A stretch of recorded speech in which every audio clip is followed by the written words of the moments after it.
Grabe naman, oh. Wala tayong nakuhang driver talaga, no? Grabe ka. Ay, nako. Ha! Mga biyero, ngayong biyahe, ha! We're gonna go up north! Hindi ba exciting yun? Norte. Ibig sabihin nun, hindi tayo lilipad! Okay, well, gusto naman natin lumipad. It's just that wala tayong stress dahil iniisip natin matatraffic tayo papuntang airport! Ibig sabihin nun, walang pila! Yes! Walang terminal fee! Kailangan nyo lang magbayad ng gas kasi wala tayong pang-gas. Lika. Grabe naman to. Hindi na naman tayo. Ano na lang? Share na lang. Ha? Oo. 20-20 na lang, ha? Tuloy mo na natin to. Hindi pa nga tayo malis. Kumakain na agad ng chichirya. Halika na nga! Ano? Sama ka sa biyahe namin? Yeah! Ano? Sama ka sa biyahe ko? Tonight, aakyat tayo papuntang Northern Luzon. Hindi tayo sasakay ng eroplano, ha? Lahat ng destinasyon, mararating lang by land. First up, isang lugar na almost 3 hours away lang from Manila. Di tayo susuko sa pagbiyahe sa Bataan.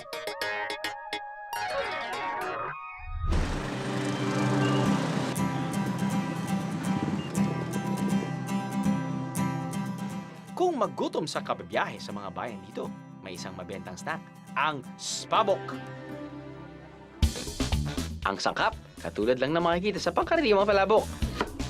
Maging ang pagluluto nito.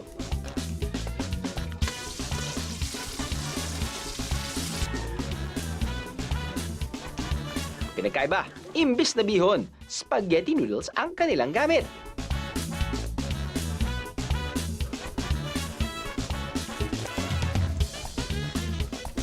Noodles ng spaghetti plus sauce ng palabok. Spabok! Kung masyado mabigat sa tiyan ng spabok, magbaon na lang ng kasuy. Nariyan ang sikat na roasted cashew.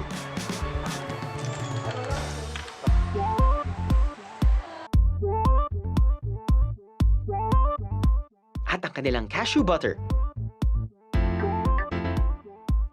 Masarap na palaman sa tinapay.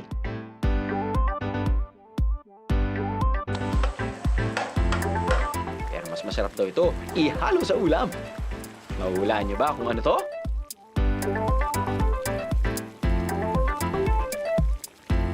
Nilaga, puchero, bulalo.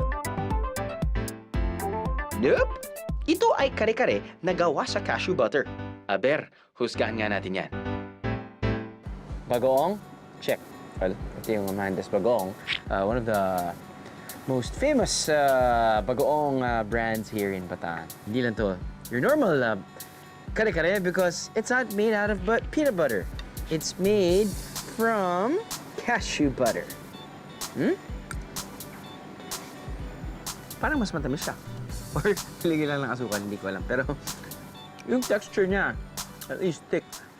Pati ang sarap ng karne. Okay yung pagkalambot. Papasa siya na kare-kare, pero I wouldn't know kung ginamit nila peanut butter or cashew butter. Pero hindi sobrang major yung difference niya. Basta importante masarap siya. Maybe it's just me, it's slightly sweeter. Baka kailangan ng bagoong.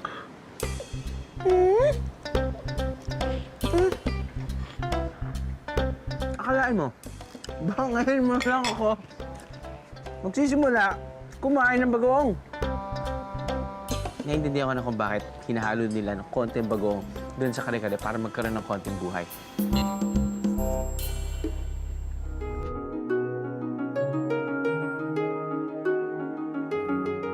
Isa sa sumisikat na lugar dito sa Mariveles ay ang tinatawag nilang Five Fingers. Ano nga ba yun? Kaya siya tinawag na Five Fingers dahil mukha siyang 5 daliri. Ang Five Fingers, binubuo siya ng pitas or kutsinos, ng apatot, Pulong Kawayan, Tinanlakat at yung Sitio Kutan.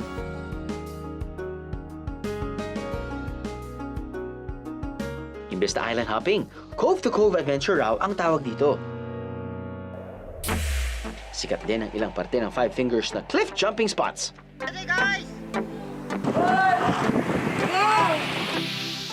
Bagamat medyo maalon, hindi ko syempre palalampasin ang tsansang tumalon.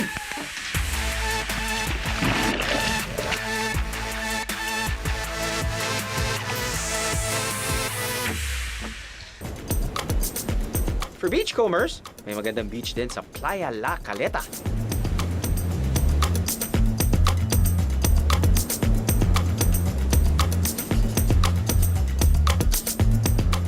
Ang 60 hectares na islang ito ay may white sand beach sa harap.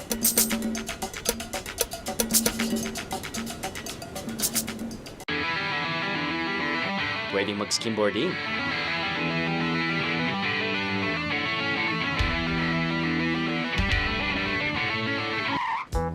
Testing lang. Relax.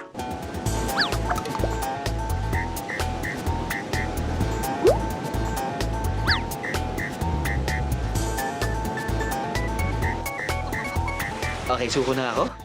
Next activity, please. Pero pag slide lang ang kaya ko. And you get to choose your own floater.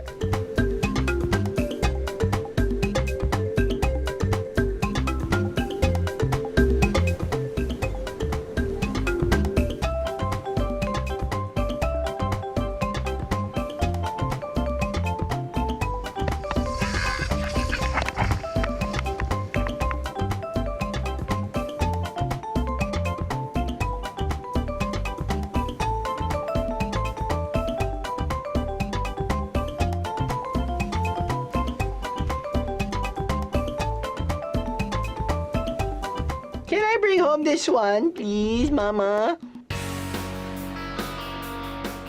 So, next trip, we're going to Zambales. That's right! At mag-vegetable shopping tayo sa Baguio! Yay! Pero save nyo lang energy nyo dahil medyo malayo pa yung biyahe. Tulog muna kayo, guys. Okay sana pag salitan tayo sa pagdadrive eh. Ano? Sama ka sa biyahe ko? Ano? Sama ka sa biyahe ko?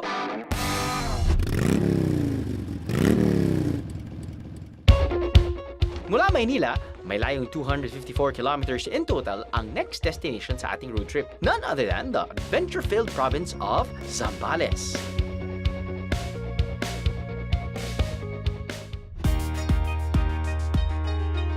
Sa isang isla naman sa Masinloc, marami ring pwedeng ma-experience. So mga bihero, it's 8 a.m.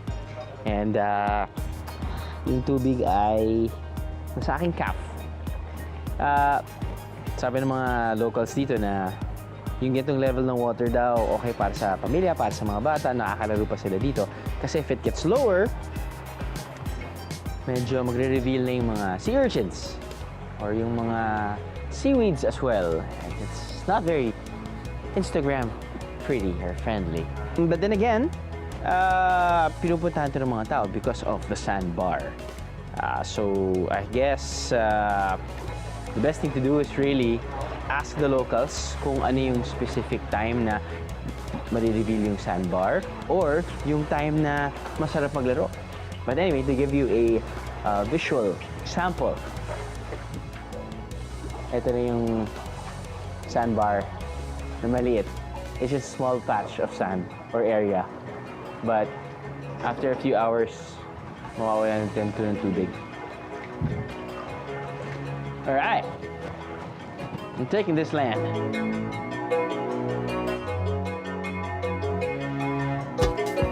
Meron ding giant clam sanctuary sa Masinloc na pwedeng puntahan. Ipinagbabawal kainin ng mga giant clam o taklobo, pero ang pinsan nitong isa pang uri ng shellfish, pwedeng pwede.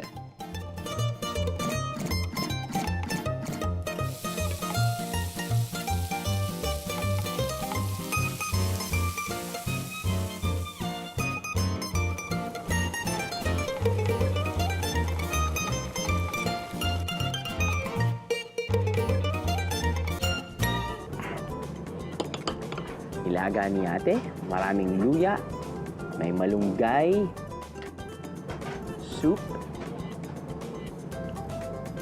Masarap. Yung black part, itinatanggal. Ito lang ang kinakain. Dip it with soup.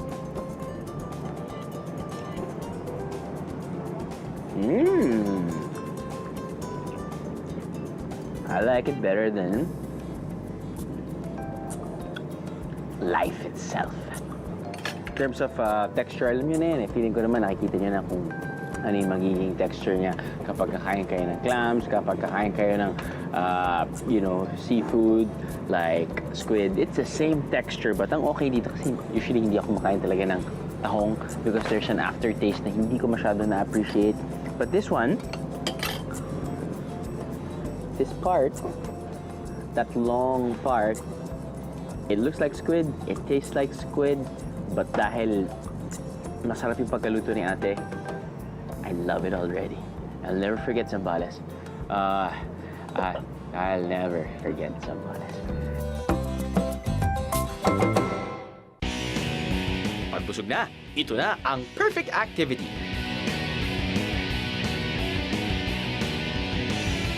Para sailing? Bah, oo naman. Masaya naman talaga yan at exciting. Pero may mas bago pa riyan. Ang electric surfboard! Parang ordinaryong surfboard, pero may sariling motor. Hindi ka na mapapagod mag-paddle o lumangoy papunta sa mga alon na iyong inaasam-asam.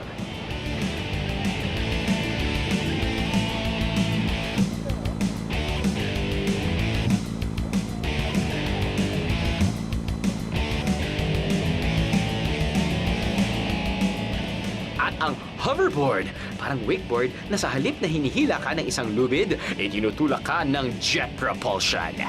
Very futuristic.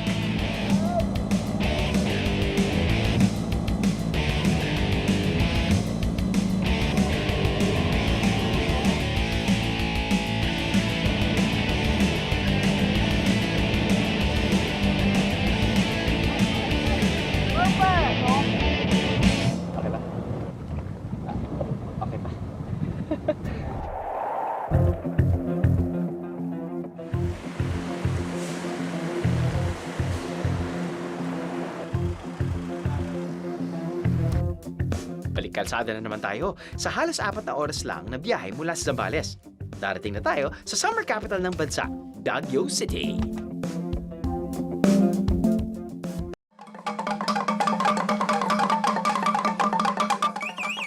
Akala ko ang tunog na to ang aking lullaby ngayong gabi.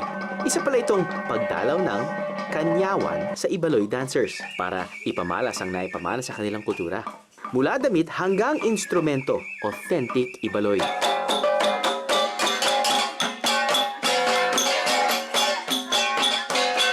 Culture namin, pinapreserve namin, syempre, unang-una sa paggamit ng aming sayaw namin na tayaw.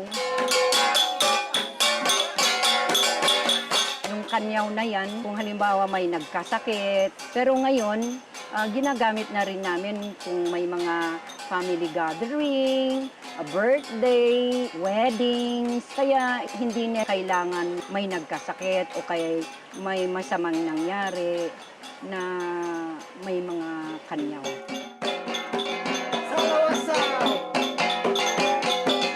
Tulungan mo si Sir Drew, ilagay ito, pero kailangan tanggalin ang pan. Tanggalin ang pan. Teka, parang alam ko na kung saan ako dadali ng sayaw na to ah.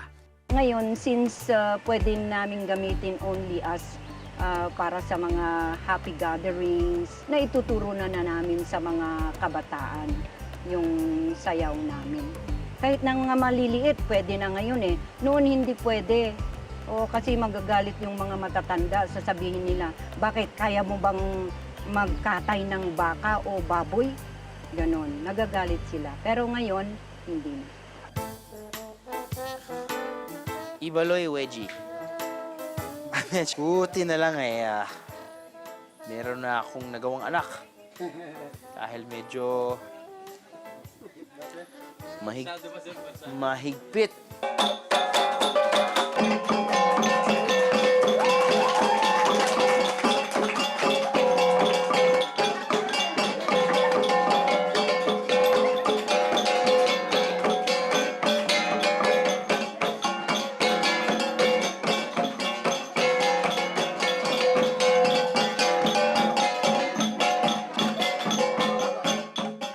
Pagkatapos ng sayaw, isang welcome drink ang inabot sa akin ng elders.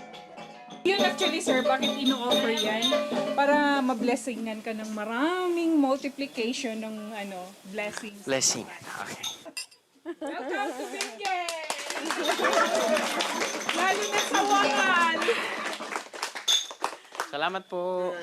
Kulang pagsayaw, sir. Kulang pa sayaw? Gusto mo pa? Sige!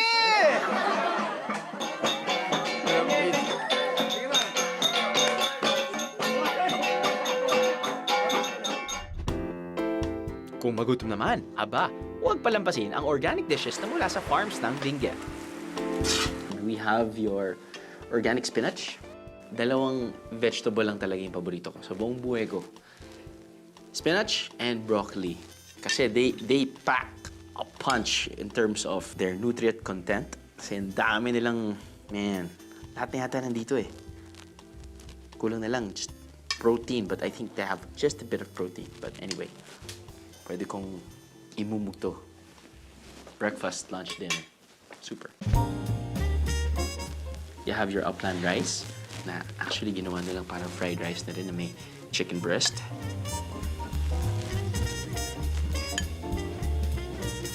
Parati pag kumakain tayo dito sa this side of Luzon, no, parang ang kulay parati ng plato mo.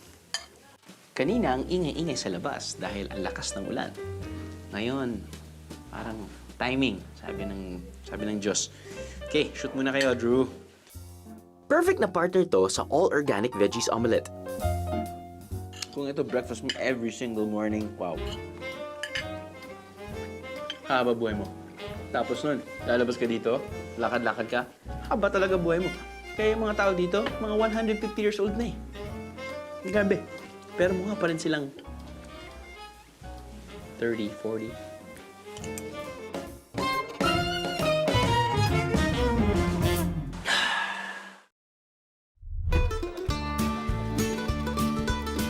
And what's a trip to Baguio kung hindi ka mag-horseback riding? Ayos na, parang pelikula. Pwedeng title nito, Cowboys and Ibaloys. Yeehaw! Pero puwera biro, maganda pa rin palang mag-horseback riding sa ilalim ng pine trees. For 200 pesos, may ikot mo na ang scenic route na to dito sa La Trinidad.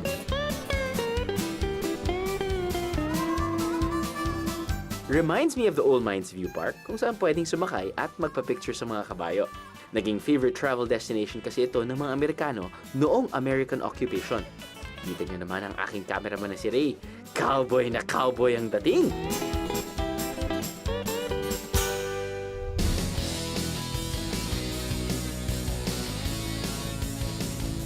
Next up, La Union at Ilocos! Let's go, Loco! So yan lang ba yung sinasabi niyo parati?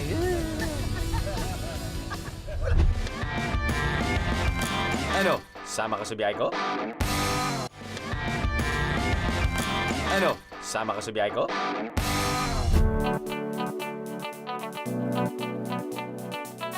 Balik kalsada naman tayo for another classic road trip destination up north, ang LU o La Union.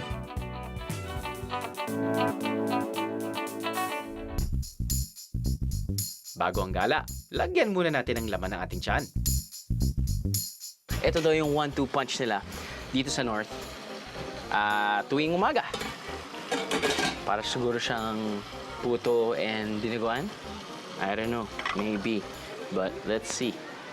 Ang star ng agahan nga raw sa maraming hapagkainang Ilocano ay ang putumaya at sinanglaw. Simple, mainit, mabigat sa tiyan. Sigurado raw na gaganahan ka sa buong araw. Tikman muna natin to.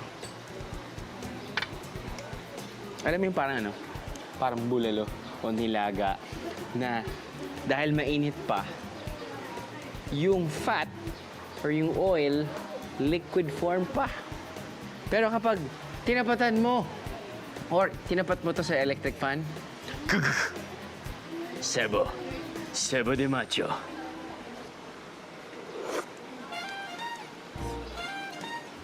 Oo. Dahil baka nga, sarap. Lasang nilaga, lasang bulalo. Pero ang gusto kong malaman kung ano yung lasa niya with puto maya. Never ko na-expect na talagang babagay yan. But, come to think of it, matamis, maalat. Matamis, maalat. Sweet, savory. Kasi ito puto maya, di ba?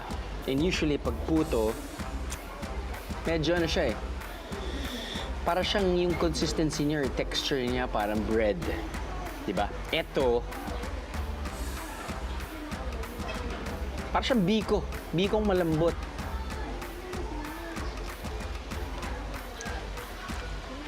Bikong malambot. Actually, dapat hindi siya puto. Dapat suman. Suman maya. But who am I? I'm not from here. Sarap to ihalo. Dito. Tirayan na natin to.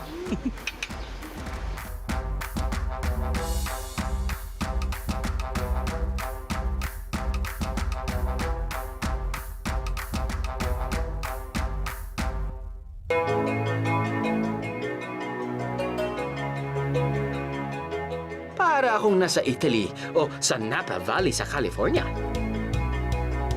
So, okay. Ngayon lang ako nakarinig talaga na meron palang ubas or grape vineyard. Yan, vineyard dito sa Pilipinas. Yes. Specifically dito sa La Union. Yes, sa Bawang La Union. So, Oh. we started 1972 pa. Okay. So, ganun na kami katagal. So, we've been here for the last 44 years. Bakit hindi aware Hindi mo mga alam? tao? Bakit hindi aware mga tao na may vineyard? Or ako lang ba? I Am I think- living under a rock? No, I think mostly Filipinos have started to know about the vineyards because of social media. Because of social media, Yes, of course. Of course, the exposure of social media contributed a lot to Filipinos knowing that we have local vineyards.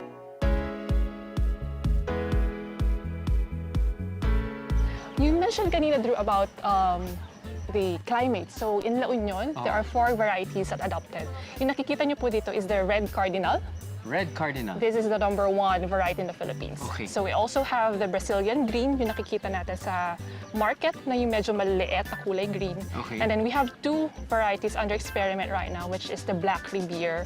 And then we have a seedless one, which we haven't commercially produced yet, but coming soon. Coming soon yan. Yes, coming soon.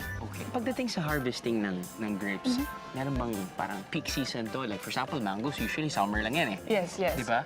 For grapes naman po, we harvest thrice a year. Thrice a year. Twice a year. So unlike in other countries where you just harvest once a year, in the Philippines, my father actually produced the technology for us to harvest twice a year. Twice a year. So right now we're currently having our rainy season. It's coming from June to August. And then our Christmas season usually from December to January. And yung pinaka-peak namin is summer. Summer months from March to May. That's the best time. Sir Drew, baka gusto niyo pong mag-pick. Well, it's very, very fresh. Ay, mabali. Sorry. Okay. Dito tayo. Ay. Hindi ko alam ano unahin ko. Oo nga, hindi. How will you know if it's good for harvesting na? Good for the picking? Dapat red siya from top to bottom and kulay red na lahat ng berries. Ayun, medyo mukhang hinog na siya. Ito. Saan dyan? Ito. Ayan. Okay, so where do I cut? Dito po. Here, no? Mga Cut here. bubuksan. Yes po. Oh. And then one more. Nasaan? Napa Valley ba ako?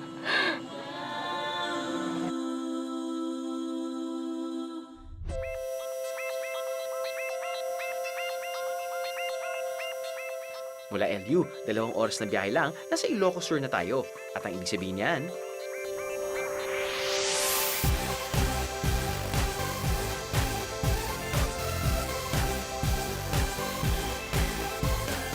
we go loco in Ilocos! Dahil every once in a while, it's nice to go cray-cray on your vacay. Kung titingnan sa mapa, pormang pababa ang mga bayan ng Ilocos Sur. Sa bandang gitnang bahagi nito, matatagpuan ang bayan ng Narvacan.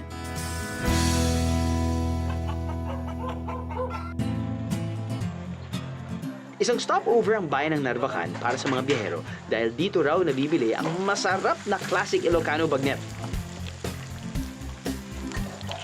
Madaling araw sinisimulang iluto ang mamantika at malutong na liempong ito. At kung ayaw mong maubusan, maaga pa lang abangan mo na to sa palengke ng Narvacan. Ngayon daw ay hindi lamang bagnet ang dinarayo ng mga biyahero sa Narvacan, kundi adventure. Dahil talagang pwedeng gawin dito sa Ilocos eh.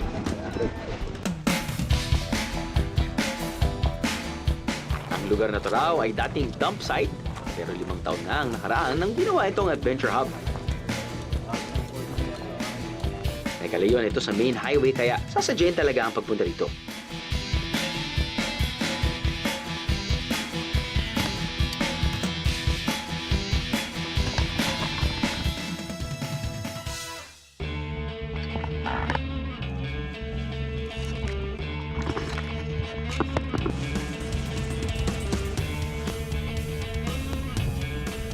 Okay mga bihero, after, I don't know, probably 10 minutes of climbing this mountain, rock climbing. Actually, it's not too hard. We're probably now here at 75 meters up. And we're almost there actually. So, I'll see you there.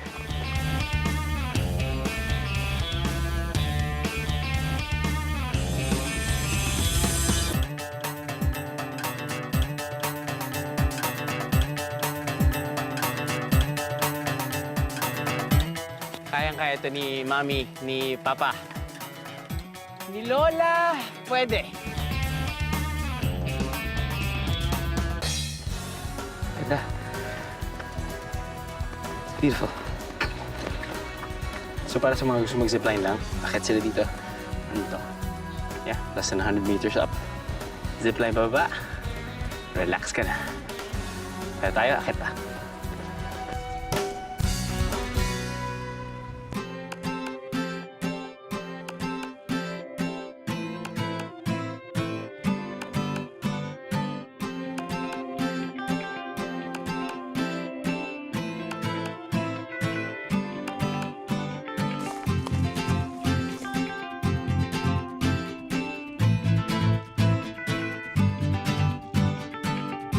Matapos ang ilang metrong medyo madaling akyatan, magsisimula na ang mas mahirap na parte ng Via Ferrata o Iron Road. Halos vertical o patayo na ang pag-akyat sa bundok gamit ang mga steel rung o mga bakal na tapakan na itinusok sa gilid ng mga bato.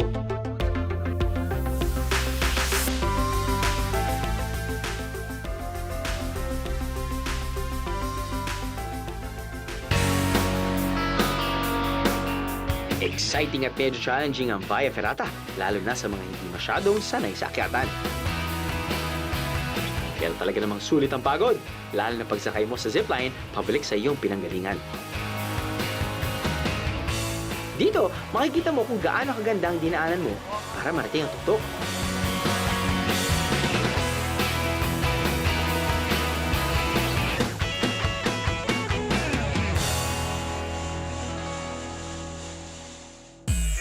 At kung nasa Ilocos na rin kayo, sagarin nyo na.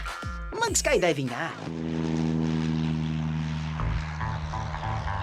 Kasama sa skydiving package nila ay ang documentation ng buong skydiving experience mo. Photo at video. Sulit na sulit. Ang presyo nga pala ng skydiving package ay 18,000 pesos per person. Pero ang experience ng pagtalon mula sa aeroplano at paglanding sa lupa ng buhay, priceless.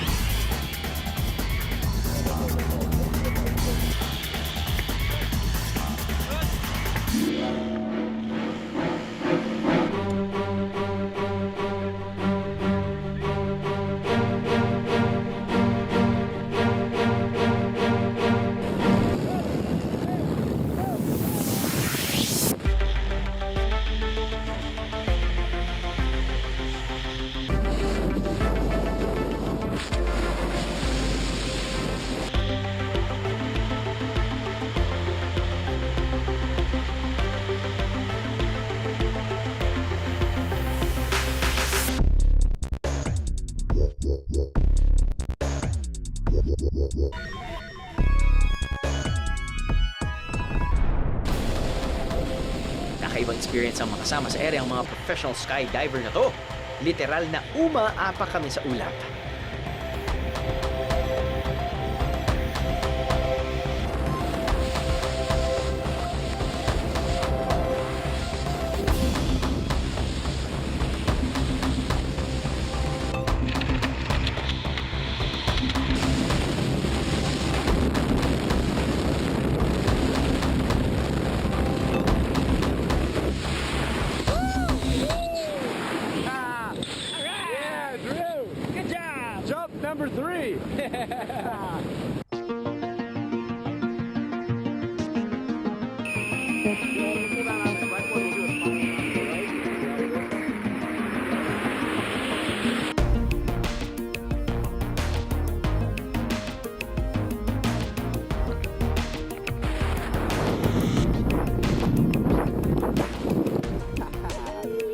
Perfect.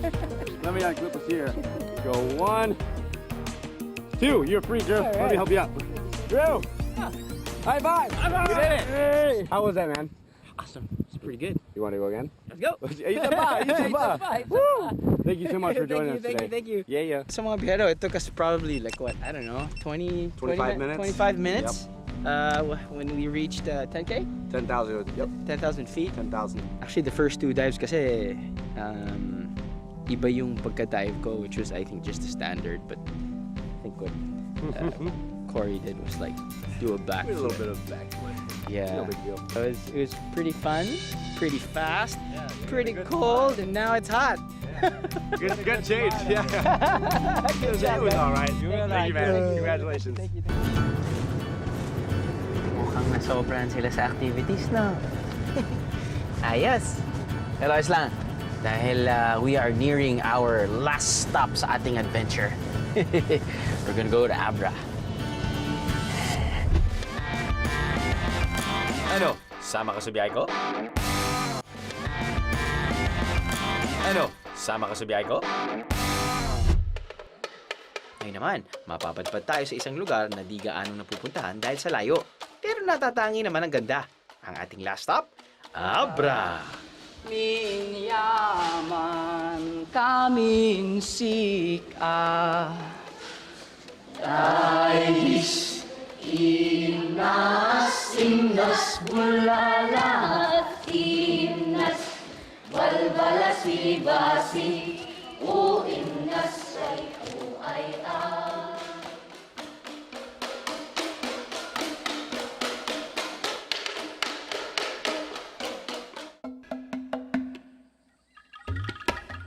Yung misconception ng mga taga-labas or taga-ibang lugar sa Abra, mahirap puntahan. Ang Abra kasi masyadong malayo mula sa Maynila.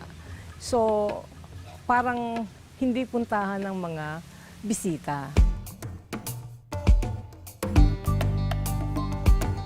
Hayaan nyo na baguhin namin ang maling akala na yan. Abra-amazing din ang lugar na to, mga biyahero. Dahil may kahabaan ng biyahe papunta rito, for sure, magugutom kayo. Kaya pagdating nyo pa lang, lanta ka na ang perfect, malutong at succulent na lechon. Pigilan ang pagnganga dahil isa na naman itong #putok-batok moment. Let's sample the flavors of Abra. Of course, they have their own longganisa, which I actually want to taste before heading to the big guy.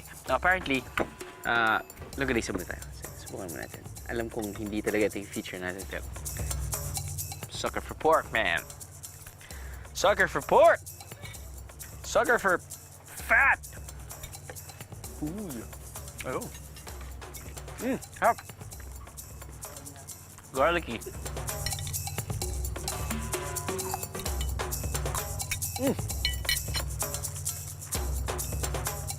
Love it. Yeah. Yung kakainin ko for breakfast tomorrow. But anyway, sorry. Yung lechon daw dito sa Abra, may pinapasok na ibang klaseng herbs and spices sa loob. Ang tawag po doon, ma'am? Karing-buhaya. Karing-buhaya? Ano yung karing-buhaya? Eh, anong species siya ng? Cactus. Cactus.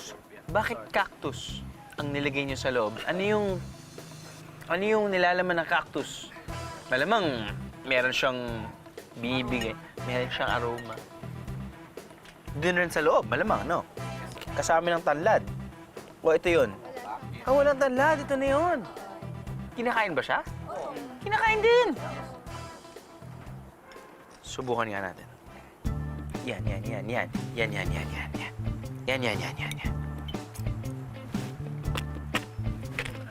Ano yun, no? Yan. Yun, no?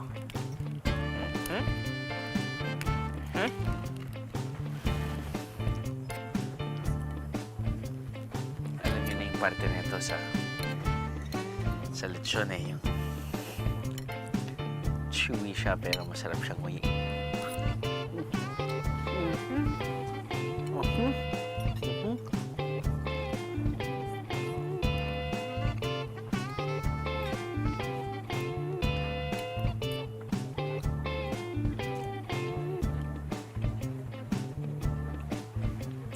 Nilalagyan siya ng suka. May kaunting asim siya. Natural.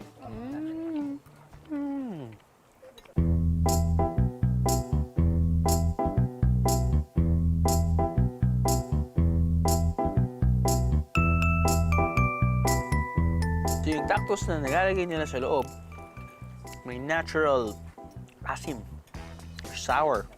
Kala mo may suka. Which actually okay din dahil kuminsan ginagawa nila. They eat lechon with suka. Bakit hindi lechon sauce? Pwede din. Kakaiba.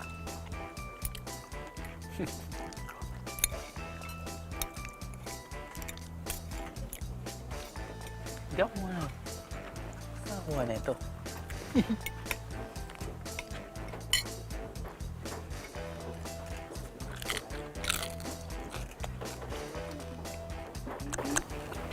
Apa? Parang balat na chicharon. Hindi riyan natatapos ang ating food venture.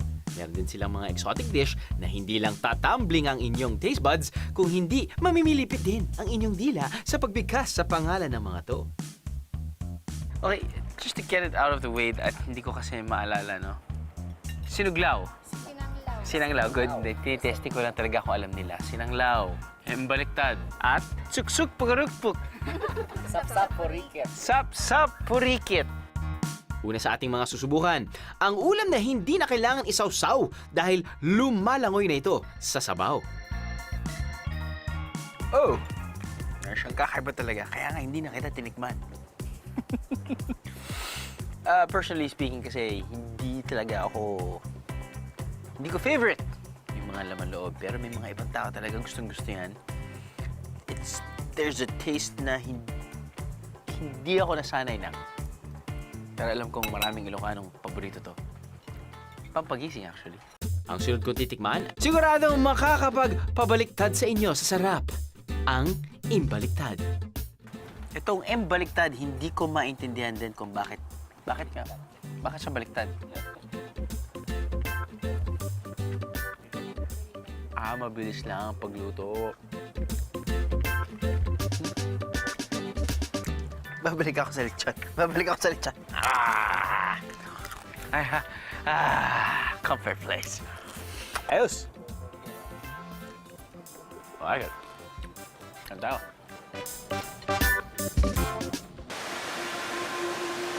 Dito sa Abra, meron akong na-discovering malaparaisong lugar.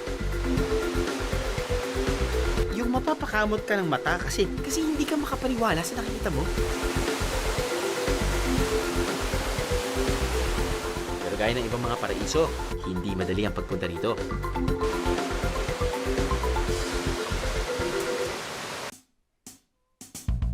Kailangan mo sumakay ng balsa, tumawid sa ilog, maglahad, at sumakay ng truck paakyat ng bundok. Aabutin ng halos 2 oras ang biyahe. Pero relax lang, biyeros. Huwag panghinaan ng loob. Dahil pagkatapos ng hirap at pagod, ito naman ang bubungan sa inyo. Welcome to Kili Falls. Hindi kayo namamalikbutan. Ang Kili, o mas kilala bilang Patong Falls, ay may taas na 8 metro. Ang tubig nito ay nanggagaling pa sa 3 iba't ibang ilog sa Abra at dito lahat bumabagsak sa Utip River. Paborito itong pasyalan ng mga turista dahil sa init ng tubig na perfect sa lamig ng Abra.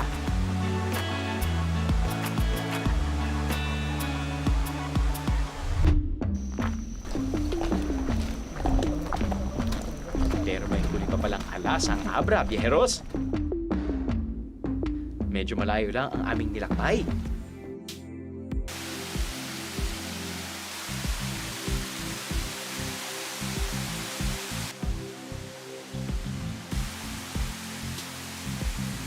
Ang mga yung sinabi nila parang rice terraces pero waterfall.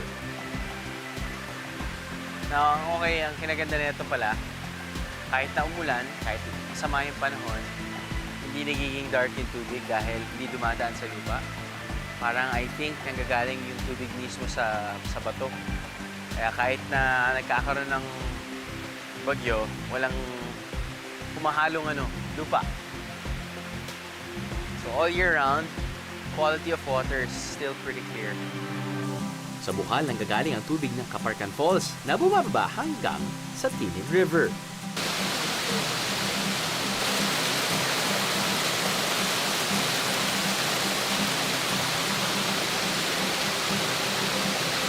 Taong 2012 nang ma-discover ito ng trail rider enthusiasts.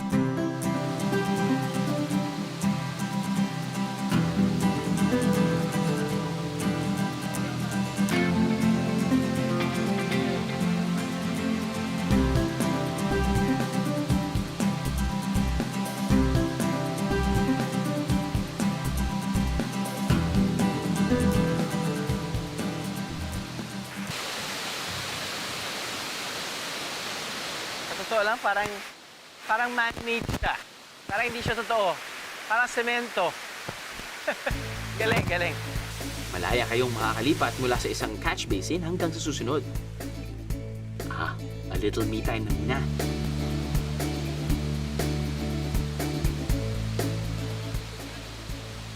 Sakto, hindi pa ako naghihilamos.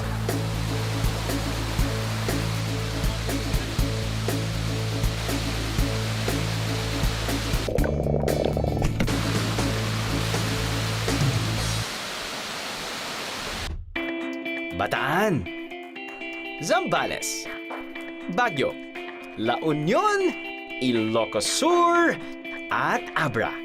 6 destinations sa Northern Luzon na talaga namang hindi kayo magsisising puntahan.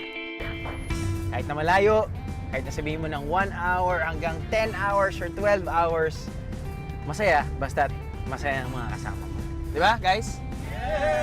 Huwag niyo lang akong tulugan. Parati niyo akong tinutulugan eh.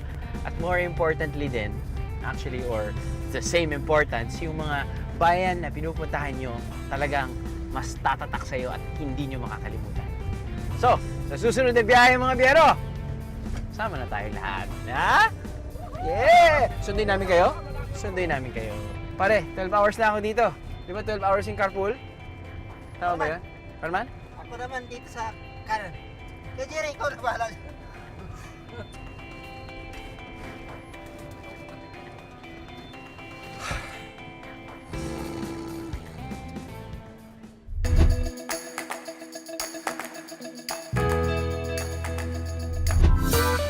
Really getting cold.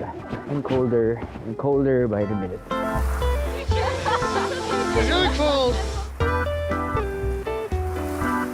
Panalo. So, hindi lang mga ice sculptures. Parang aquarium na frozen. Galing. Nice idea.